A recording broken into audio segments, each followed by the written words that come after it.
the Leroy Slava Podcast. Conversations with entrepreneurs that inspire and experts to admire. Now, if you enjoy these podcasts, hit the subscribe button, turn on the notification bell to receive updates of future podcasts. Welcome to the Leroy Slava show. I know you guys are probably wondering, where is Slava? And this isn't Slava. My name is Leston Motsepe, and I will be your host this morning on the Leroy Slava show, where we conversate with entrepreneurs that inspire and experts to admire.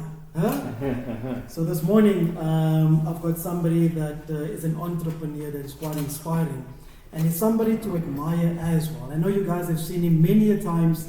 You've seen his interviews before. You've seen him on this specific show being the interviewer. But today, he's going to be the interviewee. Leroy.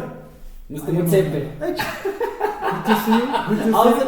I'm always happy to see Good intro there. I'm always happy to see this guy. No, my name is Leston Motsepe. As I mentioned, Leroy Slava is a guy that, I admire him. I admire his journey as well. And we've come a long road. We are friends, but more than friends, we are homeboys. We come from the same communities, we grew up together, we know each other's past life, we know each other's families, each other's friends, so, we're community boys, homeboys. He's a person that you come at 3 o'clock in the morning, bell. That's an opstand, How bell? Because if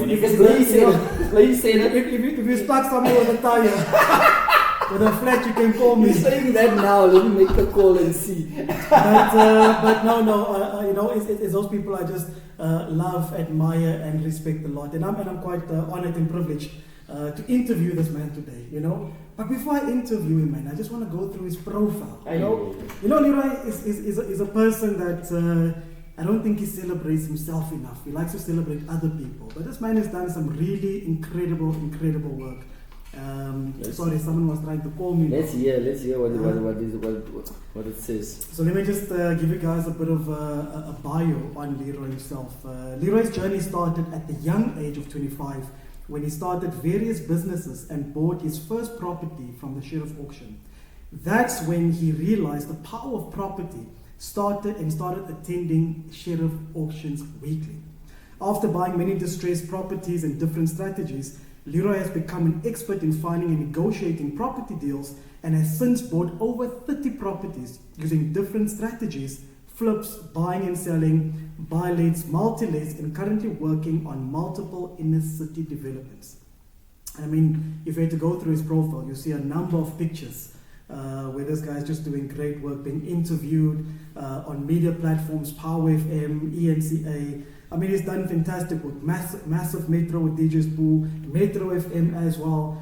After having massive success in the property rich dad education approach, Leroy became one of the first South African speakers to share his vast knowledge on property and has shared the stage with mentors such as Robert Kiyosaki from Rich Dad Poor Dad and speaks all over South Africa, having spoken to over 50,000 people. His objective to use property as a vehicle to create financial freedom for himself and his partners whilst providing quality, affordable accommodation. What an intro, huh? Man. And I'm sure you haven't updated this intro, this profile, because there's a lot more that you've done. Yeah, I should actually go update it. I think that you got that from the website. From the website, yes. This guy's done a lot of other things. A couple of years ago. But yes, thank you guys for joining us. But before we begin, don't forget to like and subscribe and to comment, please. Don't just watch, please subscribe as well, because these are gems that are being shared on this show. And I think it's really an important conversation to be having. And I'm grateful that Leroy has created this platform. Where young entrepreneurs, especially the youth, can come on here and get some gems. There's a saying that I love that goes, if you want to know the road ahead, seek advice from those that have walked the road before you. And Leroy is the man that has walked the road for us. And just please subscribe, comment, and like. Property Pick is not a typical property listing platform. It is a property investment platform for first-time or seasoned investors looking for good investment properties in South Africa. Property Pick is also ideal for motivated sellers who want to sell their properties fast. Your first listing is absolutely 100% free. There is no catch. Join our community of property investors and sellers and let us help you along your journey. Go to www.propertypick.co.za and subscribe today. Thanks, Oh, Leston. Slava, Wat sê maar? she said just alright. Just lekker, man. Just lekker. And he even didn't do it. It's He compliment. even didn't do it, so I'm changed.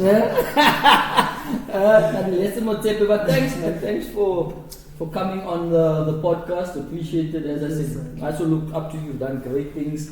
We've been together since, Age of 13. 13 next year. 13, and now you're 40. Something years. And now you're 40. Now you're I'm 38. Turning 39 now it's next close year. to 40 now. Well, you are 39 now, eh? 38. 38. 38, yeah. 38 Now is we're yourself, same 1985, age, yeah. Yes. 19th of February. Not January. Yeah. January, nah? Praise the Lord. Can you? Yeah. No, but thank you for joining us here today, my brother, man. But otherwise, you're good? Good, healthy and all, my Yes. brother. Life is good? Life is good, family is Yes. good, 2 little girls, Come on. beautiful wife, Yes. Beautiful husband. handsome Yeah. young man, yeah. Yeah. So yeah, man, Yeah. things God has been good, eh? God has No, been that's good. good, man. We just give God honor and praise just for the work He's done in your life as well. Yeah. But I think before we celebrate you, man, Leroy, tell me about where you from, man. Tell us, Vicky, from your journey, man. You know, where you from? Where were you born? Where did you grow up? I mean, I come from a small town. I was born in a small town called Hilbron in the Free State. Now I know you also have a Hilbron somewhere there in your lineage. Now, tell us about your people, man. Okay, bring it isiZulu and Griqua men, so you know that combination of ethnics, cultures within you. My father actually says, my father thinks my father passed away. He thought he was a Zulu. Yes. Because he said he could speak Zulu before he could speak English. Yes. So they from Utrecht, if in English. Northern Natal. Yes. So he's born there. My mother's born there. Okay. And he's buried there. We buried him there as well. So we got a house there, we got some land. And they moved to, obviously there's nothing there, so they moved to Joburg to look for work. Yes. And then they met here. And I was born in Leroy Park. Okay, yes. Born in Leroy Park, but I left, I think we moved out, I was 1 or 2, so I can't really say. Yes. So you say you're from there, but then we moved to Geluksdal. Yes. In Brakpan. We moved to Geluksdal, and then we were in Geluksdal till I was about 11. They got divorced, and we moved back to Boksburg. So I went to school in the Leroy Park, Goedehoop School. Then we met at high school. Yes. Then at 6 at Boksburg High School. Yes. And that's when the nonsense started in high Yeah. school. The influence. Yes. You know, but it's where we're from. And it was unfortunately just the social pressures of life. Yeah. The society we also grew up in. There were positive role models, but not enough. And I think we were grateful that we had some strong parents in our life. That's what's happening. Just to keep us disciplined and praying parents as well. Exactly. No one also. Because there's a lot of guys that didn't make it out. Look, I think you handled it better. Eh? You didn't get so deep into the. Or maybe you didn't even start. Let me not say anything. Let me not say anything on here. Let me just talk about myself. I end up mine secretly. Yeah. Or look like you managed it better. Yeah, you know, because I'm a marketing person, brand is what I do. Yeah. So I manage the brand. Okay, so we while behind the scenes. Yeah. I was also trying to discover my journey as well. But you know, and like I'm saying, it's always good to know exactly where people are from, because I think a lot of times people tend to see you, you know, in these fancy places, in doing interviews on Power FM and ENCA, and they probably think to say, you know, this is someone they can't relate to. You know, this is a boy but Sandton Afkom. This is a guy that comes from Sandton probably, and he doesn't understand my lived experience. You know, and I wanted to go to your origins, because I think people need to understand exactly that what has your journey been, where do you come from, that you come from the same communities that they come from as well. And this is where we, you know, our young people can draw inspiration from, you know, especially on the, if I had to piggyback, we just come out of Youth Month. So young people being able to identify with you, being able to relate with you. And so this journey, man, of business, where did this journey of business inspire you? I know obviously now you're a big property developer, you're in the property space, you're in the coaching space, you're in the entrepreneurial space as well. But have you always considered or seen yourself as a businessman? What did you do before property? Were you selling biscuits to locally when you were in Goedhoop? Mense daar buite kan die fence was iemand Maar nee, eintlik, jy weet.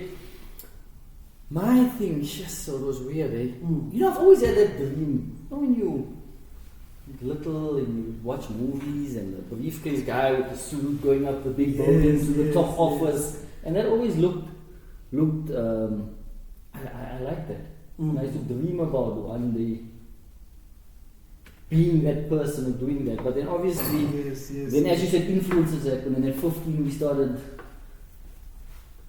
partying. Not even at 15, started earlier than that. But at 15 it got. That's when we started. That's when the drugs started ecstasy. Went to a club. What was it back then? Heaven. Was it Heaven? Heaven alone. It was Heaven. We went to Nova also.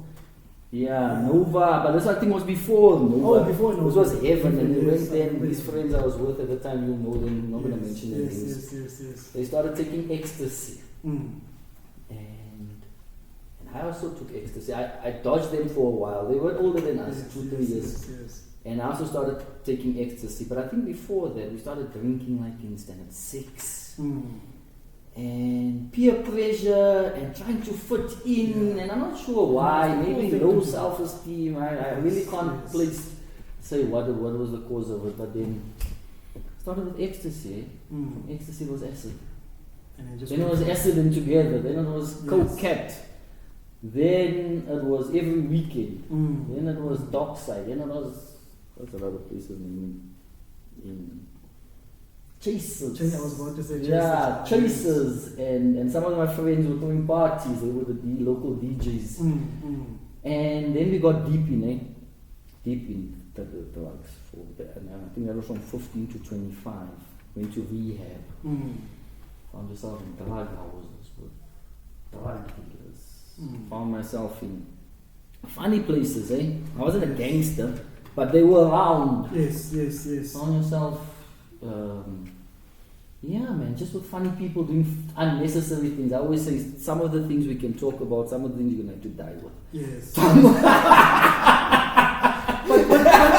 but these were the realities. Yeah. And not trying to sugarcoat it, but these were the realities of the, like you said, the community we grew up in, what we were influenced by, and so forth. So you can't even, like want to sugarcoat it or anything like that, So you're saying, and obviously, I'm assuming you got to a place where you said this was enough for me, where almost you got to a place where you felt that the dream that you had growing up of being a corporate guy, being a businessman, being respected as a corporate professional or an entrepreneur, that dream must have kicked in there some way to say that let me go back to that dream. So where was that moment? What do they call it? The road to Damascus. What was the road to Damascus for you? Now I remember from 15 now. Now you must know we went to school, average student. We didn't really put much effort in. We just passed. You just there. You passed because maybe not that stupid. Because you told to pass. Yeah, you passed, and obviously it's nice that at home they still expect you to pass. And then I went to Wits. Wits Tech.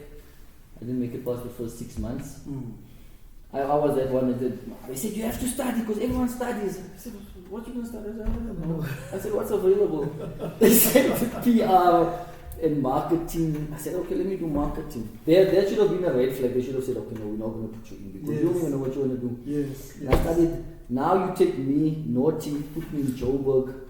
I was all around the university, the technical, except in the class. And then I dropped out in 6 months, went to Damlin, we met again. Yes, met again at Damlin. We met again at Damlin, no lucky. You're lucky. Yes. And then I dropped out of there, so now, and then I got bad after that. I went down a level. So now you've got this, you don't have a degree, you're a drug addict, I couldn't keep a job because I didn't go to work Mondays and Fridays, and anyway into rehab, and now I'm starting to think, so you know what, if I continue on this road, there's only a few things that can happen. 3 things. 1, you become a hobo. 2, you go to jail, or till you die. Yes. So those were my options. And one day my mother was crying, and I was in one drug house. You know the guy, if I have to say his name. And I'm lying on a single bed in winter. It's so cold. And I'm lying there. No phone. Sold my phone. Money's finished. I'm thinking to myself, this is not the way life is supposed to be. And I went home that day. To recovered. It takes a few days to recover from this. And then Sunday comes, my sister got up, she says, are you going to church? I said, yes. She almost fell over and I said, yeah, I'm going with her. I went to church, a pastor's preaching, he says, if you're here, if you change your life, if you want the peace of God, if you want to choose your Lord and Savior, put up your hand. And I put up my hand that day in church. And he prayed for me, accepted the Lord Jesus Christ. And that day, that's the first time I had peace. And that's where your peace, and that's the where foundation of peace started. And that's when it started, and then obviously you grow from you get a bit of confidence. Then my mother also, she got retrenched or something. I had a bakkie. We started a little cleaning company. Yes. And then I started selling perfumes. Yes. And I think more because I was unemployable, because I didn't have any work experience. Yes. I didn't. Academia. So I had to really also, I was forced to maybe do something except for looking for a job. Well, it's quite a beautiful story, and you can actually hear that God really planted you. When He gave you a sense of peace, He planted you back in the soil to allow for you to grow again, And I think that's the beautiful journey about having, family and a good support structure around you. Yeah. Because obviously you said that yes, you were used to hang out with friends, and yes, they can still be friends, because all of us have been on that journey, and we all understand that we just made mistakes when we were younger and when we were youth. But I think it's important to have good mentors and good family structure in your life, people that can support you and build you. There's a saying that speaks about we are our own worst critics. We hate to criticize ourselves. Yeah. And when you're hanging with groups of friends that are not even giving you constructive advice, the question you need to ask yourself: who's giving you real advice? Yeah. And the best person within that moment is yourself. God, number one. Yourself to have start living from a place of honesty. But number three is that support structure at home. Yeah. And like you're saying, your sister came and she said, are you going to go with me to church? Yeah. And I think also that excitement within her to see the possibility of what God can do in your life at such a young age. So I want to go, I want to salute that, but I want to go back to the conversation of family support. How important is family support? And second to that, how important is mentorship when you're on the journey? Whether it's the journey of business, whether it's the journey of entrepreneurship, whether it's the journey of corporate, how important is it to have strong, positive role models in your life on this journey? Because no man is an island. Yeah. So how important has that journey been for you? And tell us about that journey of having strong mentors in your life. Sure, you say mentor support. I would start with I would be dead if it wasn't for my mother and my sister. Or I would be, I don't know. Yes. Walking around here asking for 2 rands and stuff. If it wasn't for them, I used to come home. I used to stay awake sometimes for 7 days. I used to stay away for 2, 3, 4 days, and they would pray, and you would find yourself in these once a guy came with a gun and we're fighting in this drug house and stuff, and they want to rob the drug house. We just there for drugs. But I don't know why they jumped on us. But anyway, but now we're there, and then they were praying for me then, and so that support structure is important. I think if it wasn't for my family, and I don't know where I would be. They even sent cousins, my cousins Patrick and cousins, and they were my role models, Patrick and Edward, and they would come and talk to me and say, listen, you can't be doing this. You've got so much potential, you've got so much family loves you, we're here for you. They employed me and I messed up. And they would say, can you give an deal, but they shot him. Andy Panda, and he would come, and his brother, and all these people would come, and I think that as well helped me get out of that situation. And then after that, I actually paid for mentorship. Come on. I paid like 60,000. Okay, this was not just immediately after. Yes. Wow. Gone to property. Yes. I started phoning people. Hey, help me. This one wouldn't help me. This one wouldn't help me. This one. I don't know if I phoned your father as well. I think I was looking for guys that were already in the property industry. Yes. And I would search for them, and some of them would help me. Some of them would someone said no. Some of them don't want to share information, and then I paid for the mentorship. I paid like 60,000 for mentorship. Yes, I fully agree with that. Yeah, so good. 60,000. Imagine for like 10 sessions. First year. But that changed my life, eh? That changed my life. His name is Andrew Walker. Yes. And he showed me this and property, and he connected me and took me under his wing. And then we're still friends. We still work together. So look, mentorship is important. Eh? You're gonna have to find someone who's been where you want to go. Come on. I like that. Just repeat that again. Find someone who's been where you want to go. Find someone who's been where you want to go. I mean, I think it's one of those golden nuggets you must write down. Find someone that has been where you want to go. And I think sometimes we think we can do this thing on our own. If I had to take it to a biblical sense, in the New Testament it speaks about community.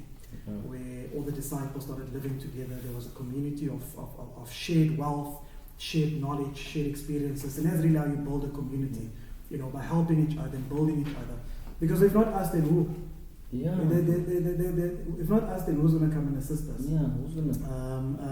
No, but yeah, man. Mentorship is something that I wholeheartedly believe in as well. But your journey of wanting to invest that much, believing that much in your journey, that you would take 60,000 rand out of your own money to reinvest into building your character, building your knowledge, and building your wealth knowledge of the industry as well. So obviously that's the journey of Leroy.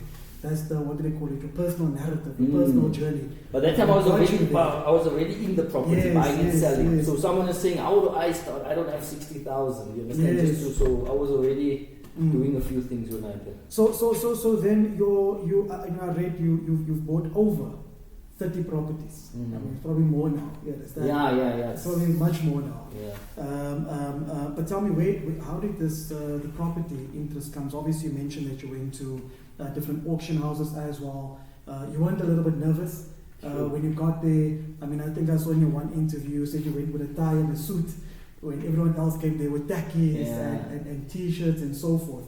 So obviously it showed that you had interest, but you still had a lot to gain knowledge about. So tell me about Property Pick and how the journey started in the property space and where the passion for property also really comes from. Okay, so thanks, Leston. But so it started. So my father passed away when I was 21. Yes. Passed away when I was 21, and he left me a house in Dawn Park. Your father actually did the electrical certificate, the COC for him back then. Dawn Park is in Boksburg. It's where the former residence is of Chris Hani. Just for those who don't know. Chris Hani was shot in Dawn Park. Yes, at his home. So that's where Dawn Park is, for those that don't know. Yeah. So we had a house in Dawn Park, and he passed away and he left me that house. And so he also, that helped. Yes. Right? So I was renting, while I was on drugs, I was renting out that house. Because family support. My mother said, you're not selling this thing and what. So I must say thank you for him for leaving the house and for her for letting me not sell the house while I was still wasting money. And at that time, I didn't want to live there. I wanted to live close to where my mother was. She was in Parkland. So I sold that house. I sold it for 600,000. And I bought a house closer to where my mother was. Like a duplex townhouse thing. And I bought that for so I just took that 600,000 and I bought that for 600,000 and I rented out, but I still stayed with my mother. And the guy I bought that from, they're my friends now, but the guy I bought from at the time, they bought that from the sheriff's auction. So they bought that duplex for 300,000 and they sold it to me for 600,000. Yes. So And the agent told me afterwards, I said, no, this is nonsense. How can they buy for... Yeah, man, but think about it. Why would that make sense? Why would they buy for 3 and I'm buying for 600,000? It doesn't make sense. Yes. So I went and looked for the auction. And they only had 300 and you had 600. So basically means you could have bought 3. I could have bought two yes. of that and I could have made 600. So, as I said, slightly upset, I said, yeah, so why didn't you tell me this earlier? But obviously they wanted the deal to go through the agent and she told me. And then I went and looked for the auction. I put that house up for sale. Again, I actually sold it for 800,000. 850,000. Yes. And then got some money together in the meantime and we bought a cheap house for 300,000 at the auction. Bought it for 300,000, we sold it for 380 or something. I think we just broke even basically. Yes, so we got all the other expenses and whatever. Okay, then bought another one, bought another one, bought that for 200,000, sold it for 450. Bought one for another one, 200,000, sold it for 500,000. Bought another one for 300,000, sold it for 450, whatever. Yes. And I used to do that. Just start building. Yeah, but I also didn't know what I was doing, and then I did that, and I bought a car, and then, you know, we do silly things. You buy a car, and that actually paid for my wedding, and that's how I started getting. But then I realized I actually don't know much, and that's when I got the mentor. So listen, cash flow, how to make this a business, how to put together plans, how to work out the return on it. I didn't even know what return on investment was. I was doing my calculations in my head, yields and all these things, these fancy words that these property guys use. And I was in the presentation I spoke on, and I said, I don't know any of this. And then I went on the mentorship programs. Yeah. So as part of the mentorship program, I saw you also involved with Robert Kiyosaki. And obviously he was the author of Rich Dad Poor Dad. Yeah. Very famous book. If you haven't read Rich Dad Poor Dad, also another golden nugget that you should include in your reading in this lifetime, not the next lifetime, in this lifetime.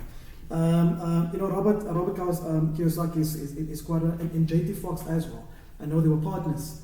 They were doing these events where you have a few speakers and you have some of the guys. This one talks about property, this one talks about business, this one talks about different things. So how does a guy like you, right, go into a mentorship partnership with a guy like Robert Kiyosaki, a guy like JT Fox, a guy that comes from, like you're saying, your background of where a few years back you were sitting in a Lolliers, fighting off drug dealers, end up being a partner. Actually, I think you were the first partner. I wasn't a partner. I was a, but you could say partner, because I wasn't employed by them. I just came in to share my story, share my journey. Yes. And that's how you got included. That's how I got included in the program for South Africa. Yes. Tell us about the journey. These are international guys, very successful guys as well. So tell us about that journey with Robert Kiyosaki. So the workshop that I went on where I paid 60,000, that was Rich Dad. Oh. So they used to send American guys and British guys to come do these presentations and do these events in South Africa. And when I enrolled on that program, I was the first South African to enroll on that program as well. I think I was the first, one of the first, basically, to enroll on that program. So now they were flying these guys all over the world to do these events. And then Andrew, who came that time, he came from South Africa, but he came from the UK, he just came back. And he coached me. And then we were the only first two South Africans. And they said, listen, I've done a few property things. Don't you guys want to come on and speak for us in South Africa? Because then we don't have to fly. Then we don't have to fly these guys over all the time. And we're going to be more relatable because we're from here. And we're going to talk, they're talking about UK properties and American properties. And we're going to talk about what we're doing. And that's how I got in. And I started doing the events where, those short events where you would go and I would get you excited. And then I would sell the course to you and you would train you and basically. Yes. So I was the hype guy, getting you excited, and he would coach you on property. And that's how we started, and we went all over, eh? And yes, and it was so funny because people would come, because now it's Robert Kiyosaki. So Robert Kiyosaki wouldn't come. Robert Kiyosaki comes once a year for the 1,000 people. He doesn't come for the 100 or 200 people every month. And they would come to the events, and they would sit, 100, 200 people would sit, and then I come out. And they say, someone said, where's Robert? I said, okay, so you guys really think Robert Kiyosaki was going to be here for this small event in Bloemfontein or in Durban or in Schlanga? So anyway, I'm better than Robert, and we should start. And I was nervous, and I think why people love me. They love me. I personally, but you're a lovable guy. They love me. Hey, they love me. You might not like me, but they love me. They love me because, and I'll tell them the dark story about, and they would like me because I was authentic and and I was just being myself and saying, this is how I started. I was on drugs, and this is where I am now, and this is my journey, and they would love that story. That drug story, back then, now this is a few years ago, that drug story this drug story made me so much money. Paid for my way. No, seriously. No, but I can people imagine. love that. They used to pay me to go and share the story. And they paid well to share that story. People would love. People are interested in these. No, I think it's quite a relatable story. Because I think people love the rags to riches story. People like the story of someone that overcame harsh challenges and pulled himself out of that situation. And I think those are relatable stories, because that is the sad reality of most South Africans in this country. To say the type of challenges they experience, it almost kind of demotivates them to say, yes, but I'm never going to make anything out of my life. That type of life is for those type of people. Kids that have gone to private schooling, kids that come from this, kids that come from that. So when you hear a story about someone that came from the same lived experience as where you come from, I think that story is quite inspiring. And like I'm saying, a rags to riches story. It gives people hope to say, if he can do it, I can do it. Exactly. And I think that's the thing that you want to inspire. And I mean, if I just had to reflect back on, we just came out of Youth Month, in celebration of 76 uprising in Soweto. And recently we also had the ANC Youth League conference. I've seen a couple of youth league presidents from different parties coming recently together to speak about a podcast. to speak about issues within the country itself. But nobody's giving any tangible solutions going forward. I think youth unemployment in this country is sitting at 46%. And that's quite a lot. Half of the youth. Half of the youth, and I think South Africa is a youth. Africa is a youth continent. I think 60% of Africa is made up of youth. So there's almost 3/4 of our, or 2/3 of our youth being unemployed in Africa. So obviously the question, the responsibility of creating a conducive environment where young people can apply for jobs, where business can grow. But unfortunately, that reality seems quite far-fetched at the moment. You've had a number of programs being introduced by government, but nothing is really where you can say something is progressively tangible. So just from a business point of view, how would you want to encourage young people in this country to start basically getting into business, or any advice that you would like to give them? Because your story is quite powerful, and where you've taken your life to from there up until now. And this is only what I can see, still the beginning. Some people will celebrate you and say, yes, Leroy is very successful. But for you, you're like, but my vision is much further than this. And obviously, so I think my question is, what advice would you want to give to young people who also want to go into entrepreneurship, who are also discouraged by the current economic climate change conditions, who are also discouraged by the 46% unemployment rate? You as a young person who comes from these type of communities, who come from these type of challenges, what level of, or what word of advice would you want to give them, just to encourage them a bit? Because I think we don't have enough encouragement and also just direction in terms of what you would then want to advise or give advice on. Sure. To youth, and youth unemployment is high.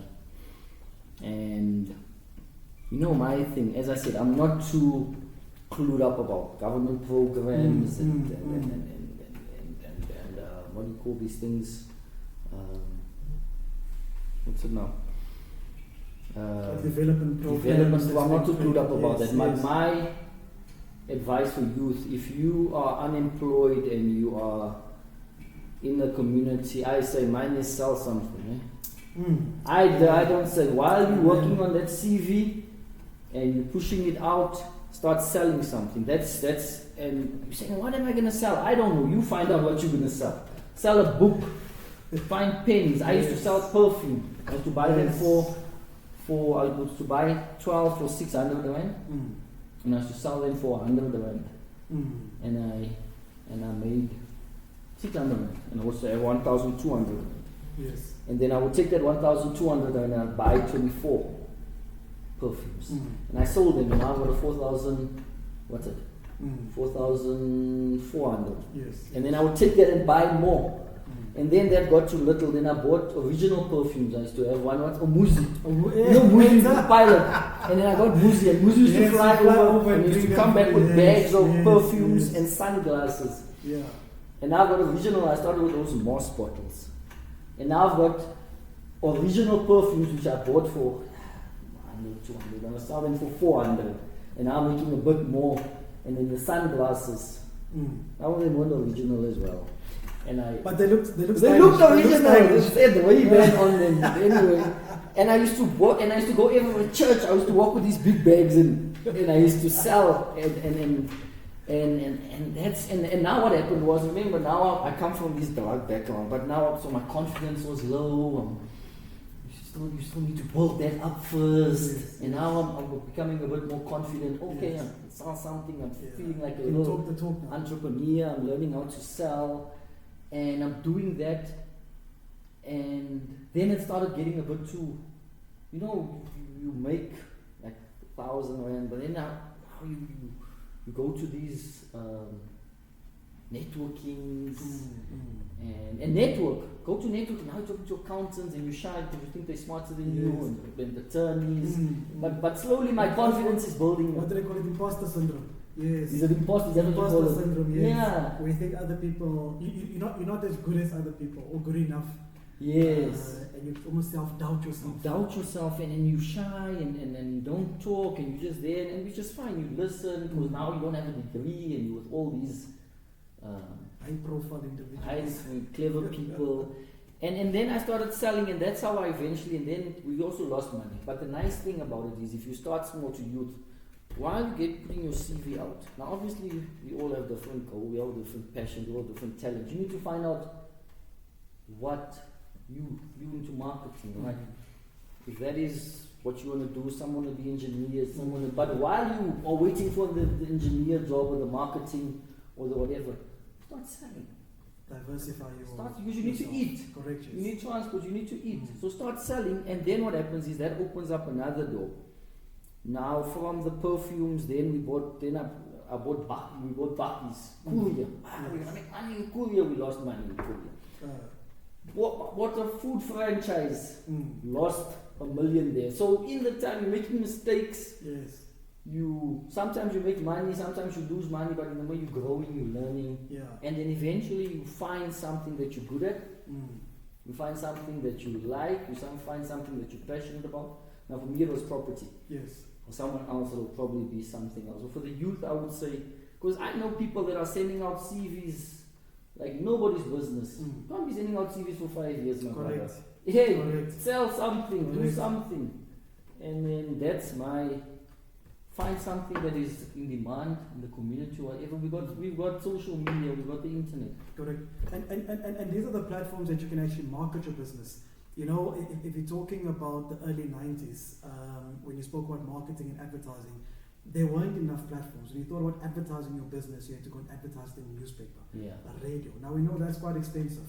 Social media has completely transformed the market for young entrepreneurs, where they can actually use that platform to market their business. So, I see you guys all over, marketing your business, promoting your business, doing the podcast as well. Yeah. This is a platform which you guys own. And this is a platform that obviously is giving you guys a lot of mileage. just in terms of introducing what you guys do, who you guys are, opportunities that are available within this business itself. So yeah, no, I agree with you. Young people need to be able to go out there and just start selling things. Selling something. And you're not going to be good at it. You're going to be rubbish at first. But at least starting the process. Have some terrible. sort of a plan. It won't always work out, but at least have some sort of a plan in place. Write down. You know, the other problem is people don't like to plan. Planning and writing things down is absolutely important. People have got a lot of ideas. I always say a vision without a strategy is like an idea without a direction. Vision without a strategy is like an idea without no direction. No direction. And a lot of people will speak and say, I want to do this, I want to become this, I want to do that. But if I say to them, okay, here's R1 million, where's your business plan? I don't have a business plan. I heard you say you wanted to become a lawyer. Here's R1 million, I can sponsor a bursary. Have you applied? How does your marks look? You know, those type of conversations. So you need to start getting yourself ready for when the opportunity presents itself. You know, and I think this is where the other challenge is that young people need to start getting themselves more prepared, because when the opportunity comes along or when the blessing comes along, you need to be ready. Find you ready. You need, Amen. You need to be ready for that opportunity, and don't let it pass you by, because opportunities they're scarce like chicken teeth. Hey, but when not they actually. come, you need to be ready. You need to be ready for them. And they say because everyone wants them. Opportunity dances with those who are already on the dance floor. That's a good one. That one, I don't know where I found that one. I think right, that one down. We should quote that one at the bottom of the screen. Yeah?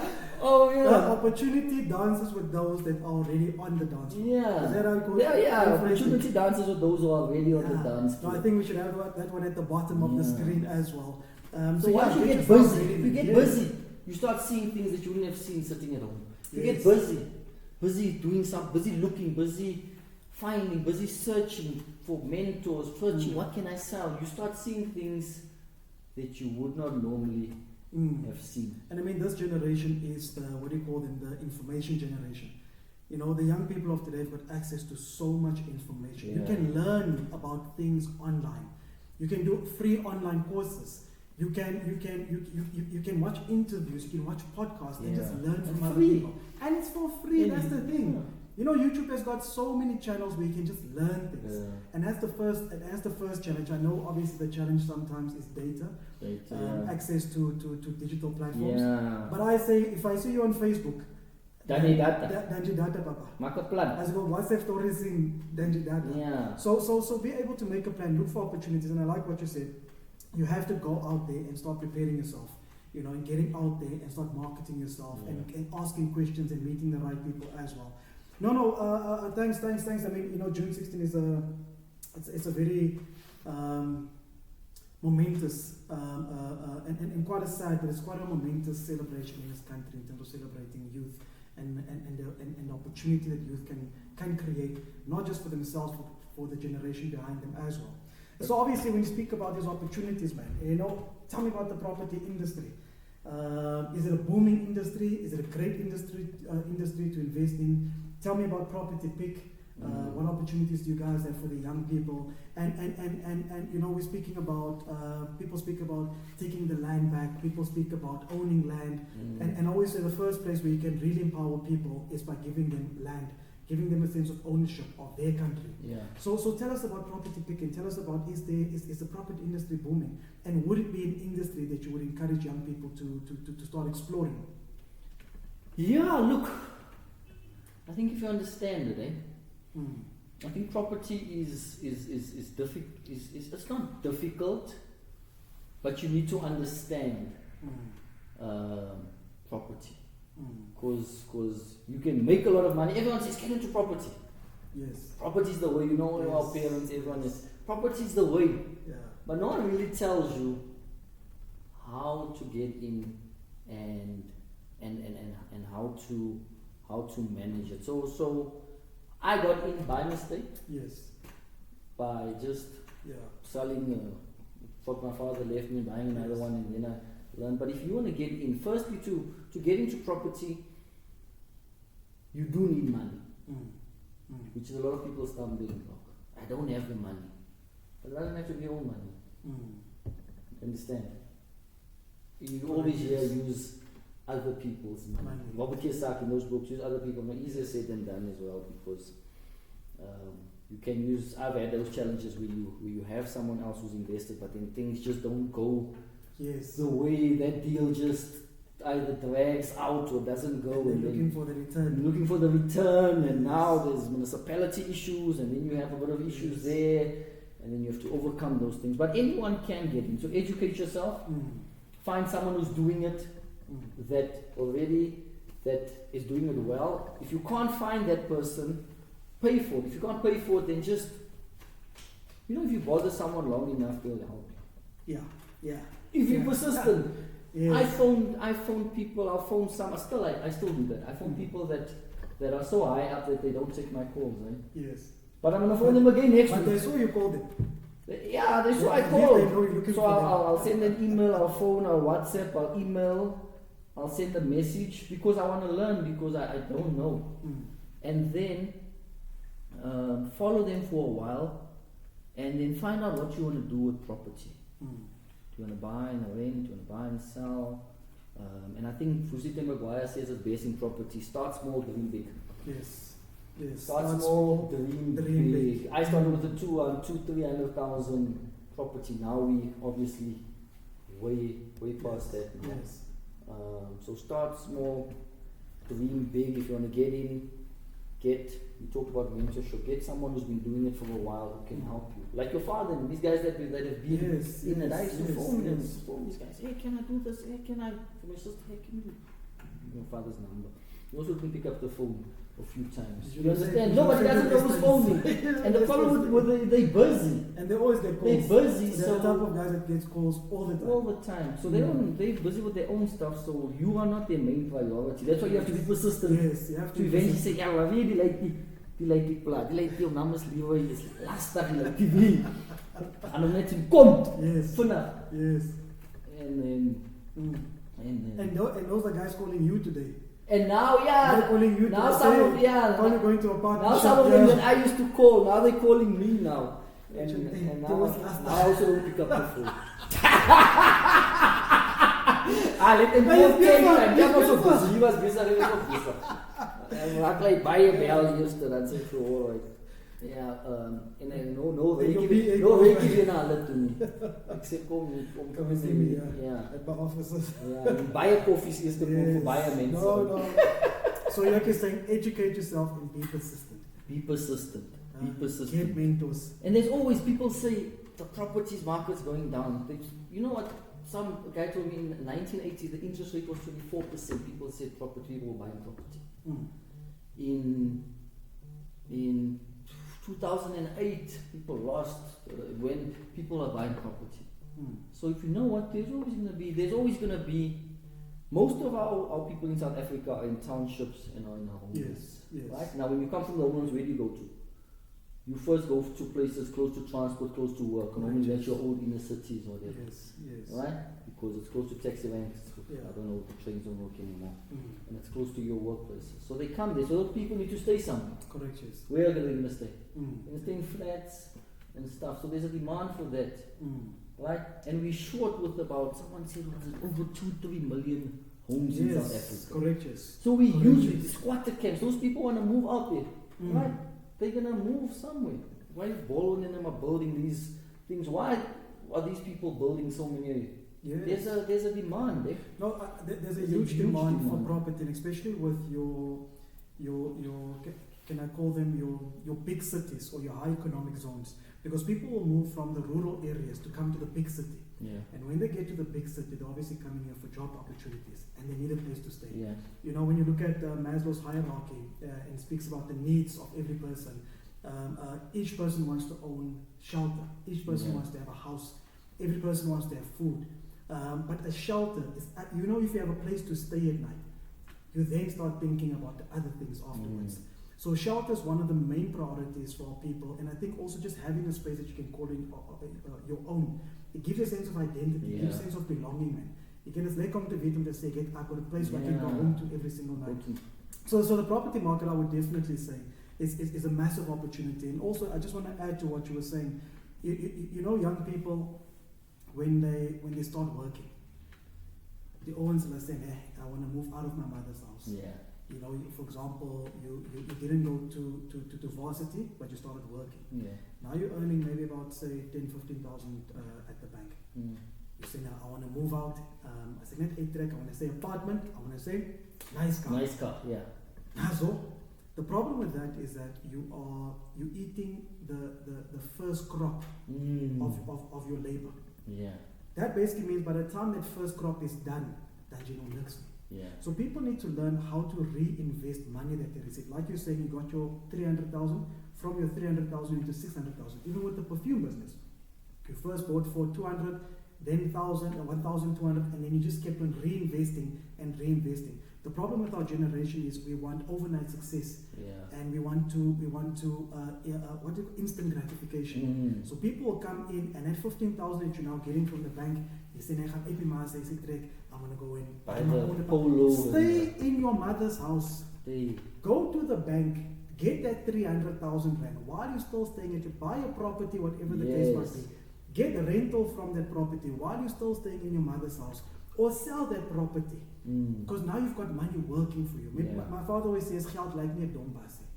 Geld lijkt nie 'n dombas. It sounds better in Afrikaans, but in fact, geld lijkt nie 'n dombas.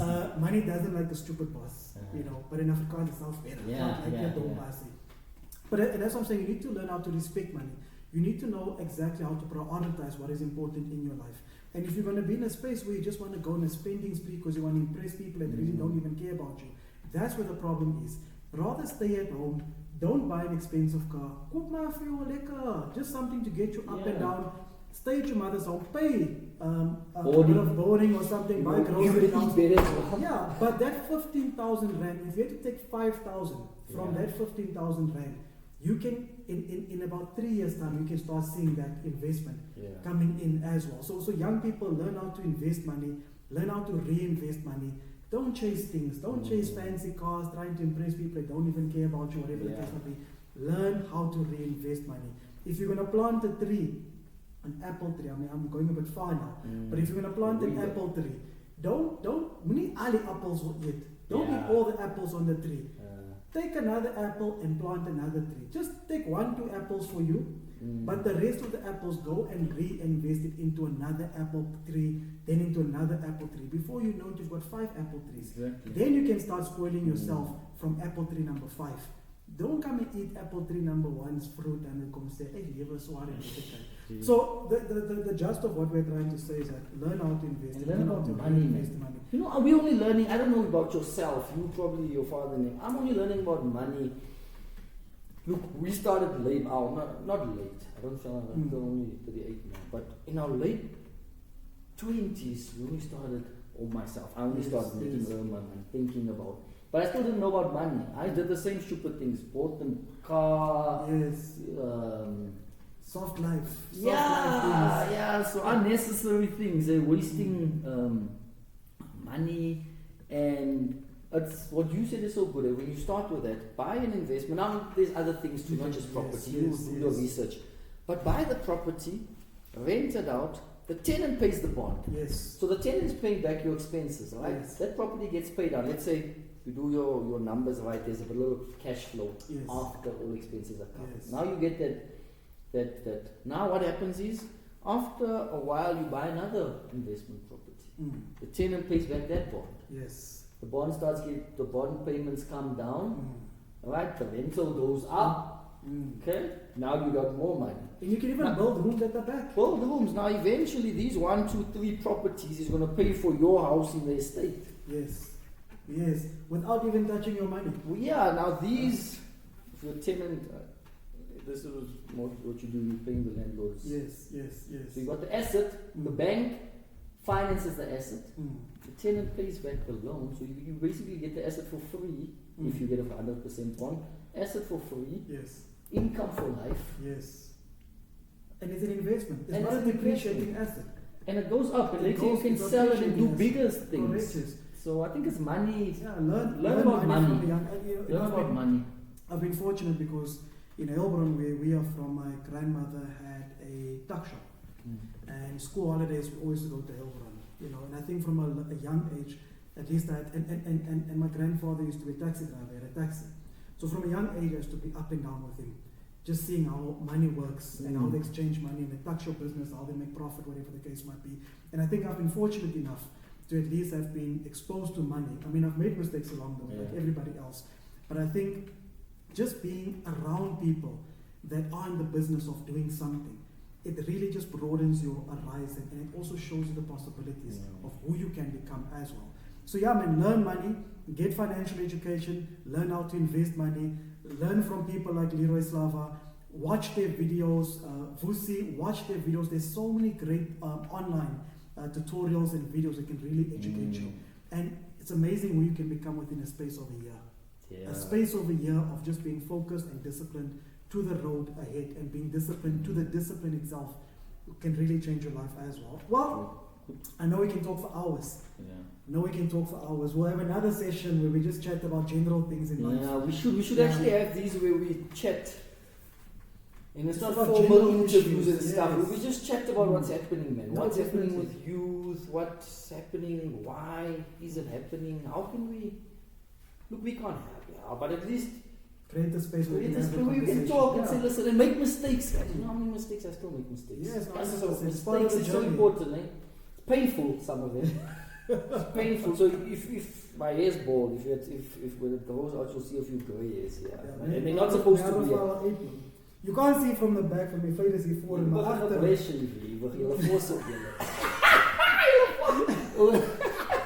It's not on that low face, yo. Yeah, in your 40s, and you know a nice book. And you said sometimes we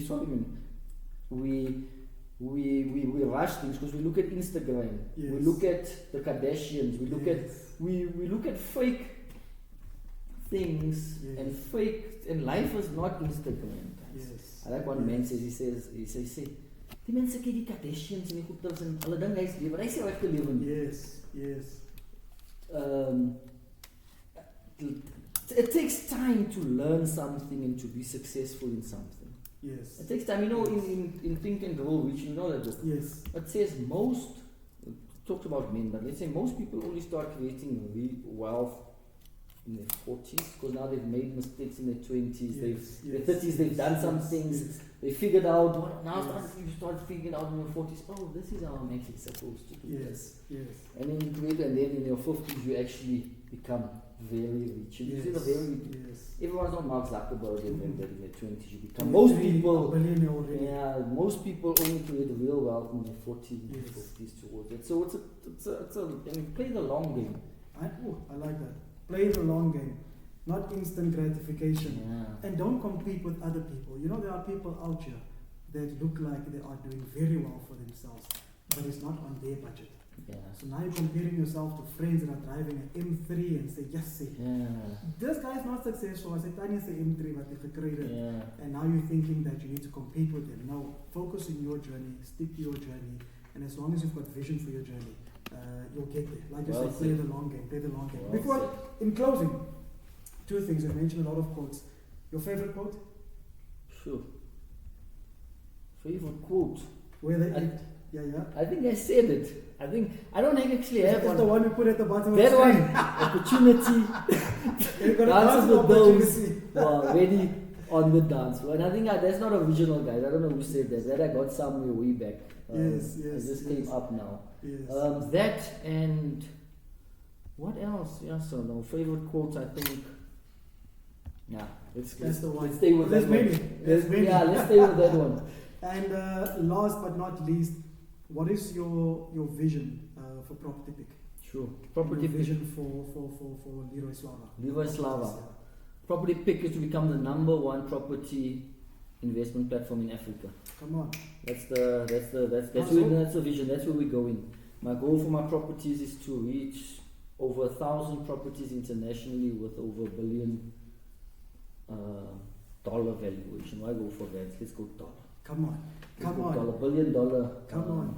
Yeah, it's in the next 10 years. So that's where we're taking it. Eh? No, listen here. I I like the vision. I like the fact that you dream big. I like the fact that you see yourself in that vision as well. And yeah, man, that is it. Those are the inspiring stories that we want to basically share with our people and our young people as well. So no, guys, thank you guys for joining us today. Today's conversation was really just about sharing Leroy's journey, because I want young people to be able to relate to his journey, and I want young people to be able to see themselves on the same journey that he's on. As you can hear, he's not reached the pinnacle of his success yet. He's still on the journey. He's still on the journey. But he has set a good foundation. Set it high. You set it high. But this is a man with vision in his life. Watch out for him. Keep a close eye on him. Support him wherever you can support him as well. And just pray for him as well. Yeah. You know, these are the people that are really going to create opportunities for their communities. And there are always people on the side that want to speak negative or don't want other people to succeed. But pray for our leaders, pray for our communities, pray for our leaders like Leroy Slava, and just for his vision as well, because his vision is going to empower your vision as well. Because this is a man who's not on his own journey, and is not on a selfish journey, but is on a selfless journey. So Leroy, Amen. Thank you. Amen. Leston, thanks so much. Thanks for being a good friend. You inspire us as well. We look up to you. Thanks for your discipline. You've always been one of the friends that were always focused, disciplined, willing to go places that we didn't go. People that we were afraid to meet. We look up to you. Everyone say, Leston doing great things, you inspire a lot of people, you know that. Thank you. And guys our age and older than us even. You've always been more mature than, I don't know.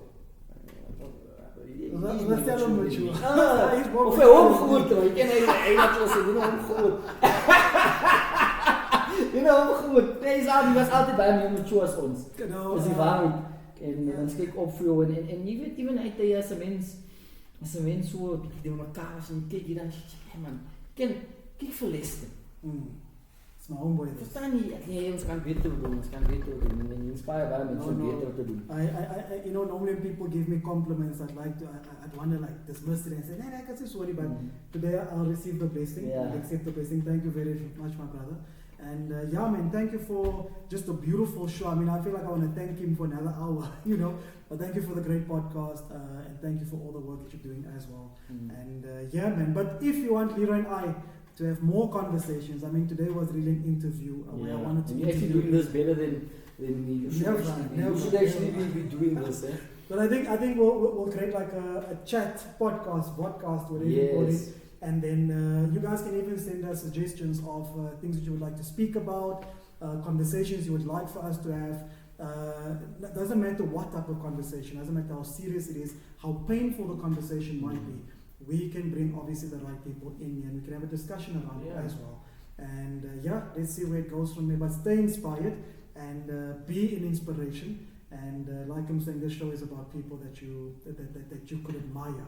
So you must know admirable man is. Bietjie groot kop gegee vir 'n while hier so gaan myself vandag die hele dag die speelkyk in the shuffle. But guys, don't forget, subscribe to Property Pick, check out the website. It's an online investment property platform where we connect investment to investment opportunities, right?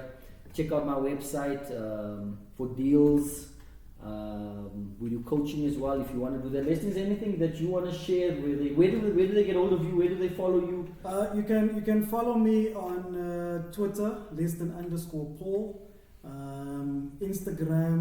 So what's my Instagram handle? I don't even Paul. Leston Paul. I think Leston_Paul as well, or Leston_Motsepe. But if you type in Leston Motsepe, I'm the only Leston Motsepe in the country. So I think you'll find me quite easily. But man, I think that's it from That's it. And send him money. He's getting married, Send us money. Send money, EFTs. Yes, Steel Zak.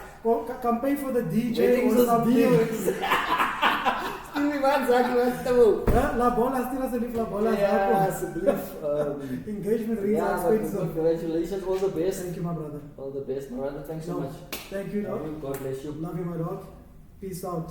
Cheers.